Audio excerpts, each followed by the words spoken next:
Welcome to Bits of History. My name is Lee Pulaski, President of the Resurrection Bay Historical Society. In honor of the Iditarod sled dog race, this bit of history is from the Iditarod Pioneer newspaper of January 8, 1911. It describes the first sled dog race held in the Iditarod district. The headline says, "Dog race proves biggest winter event."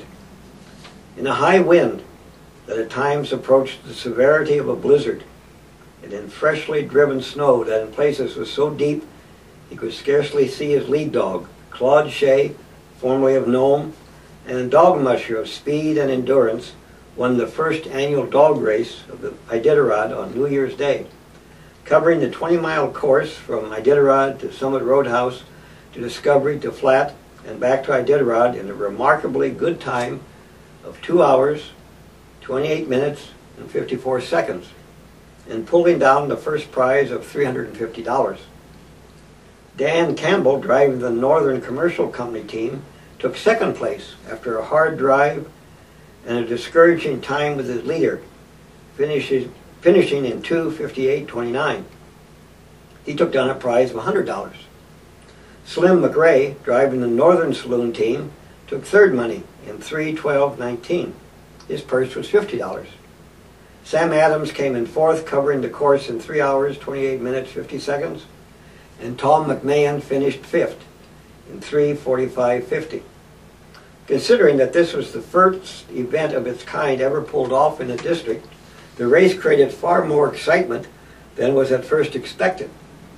In Iditarod City, the entire population turned out to cheer the starters on their way, and the telephonic reports of the progress of the race were awaited with intense interest. Large crowds of men gathered in the saloons to watch the boards and to register bets. While in the stores, where ladies could hear the news, the feminine portion of the population was much in evidence. On the creeks, the spectators were no less enthusiastic, and all contestants were loud in their praise of the way they were cheered and treated on their way at both Discovery and Flat City, where crowds lined the streets to greet the respective teams. And even though the mercury stood at only 0, it could not be called an ideal day for a race. Of the 8 original entries, only 5 responded when the hour of starting arrived at 11 a.m. Of the betting, it was hard to get a definite line, although there were books opened at 3 different saloons in the city: the Pioneer, the Northern, and the Bank. But it is probable that the majority of the bets were not placed in the books.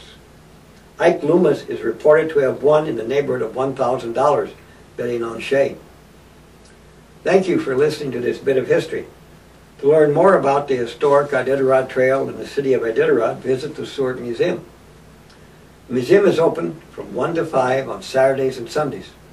At this time of year, admission is free.